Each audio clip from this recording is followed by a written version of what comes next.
पहिल्यांदा 2 वर्षापूर्वी वापरलं. पहिल्यांदा फक्त काय कृषी अमृतच वापरलं. हा ते तुमच्या बॅग कृषी अमृत आणि सॉइल चार्जर सुरुवातीला फक्त एवढंच वापरलं. SCT SCT हा स्प्रे घेतले स्प्रे हा फ्रूट चार्जर, क्रॉप चार्जर वगैरे. फ्लावर चार्जर आणि फ्रूट चार्जर हा याचा स्प्रे घेतला होता. हा ते स्वतः सर शेतात याला म्हणजे यांना भीती वाटली भीती एवढे वाटली. मधमाशी मधमाशी मी बघितली नव्हती आपल्या जीवनात की एवढी मधमाशी आपल्या बगीच्यात म्हणजे आहे बा.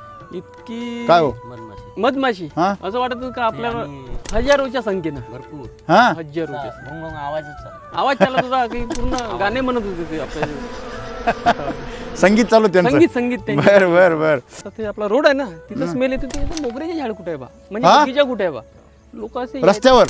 त्या रस्त्यावर आपण तिकडनं आलो तिथे. टर्न झालो अरे चा म्हणजे हायवे पर्यंत म्हणजे मेन रस्त्यापर्यंत स्मेल जाते त्याने लोक इथे येतात की मोगरा कुठे आहे बा इथं एवढा स्मेल तिकडे एवढा यायचा. स्मेल जायचे तिकडे म्हणजे तिकडे वारा जायची हवेचे आहे ना. तिकडे स्मेल जायचे त्याच्याने ते लोक इथे यायचे म्हणजे मग मधमाशी का नाही येणार. इतकी मध एवढा मोठा मासा येतो म्हटल्यावर. मला बी असं चकित वाटलं मी म्हणजे भीती वाटायची काय चला आपल्याला चावल तर नाही बा माशा आहे हा. पण जेव्हा आपण त्याला हात बी लावायचे तर काही नव्हतं करत. काही नव्हती करत नाही, ना. नाही, नाही. मग त्यांना माहिती आहे ना हे वैदिकचा शेतकरी आहे. हा आपल्याला त्रास देणार आणि आपल्याला उलट हा सपोर्ट करणार आहे की नाही.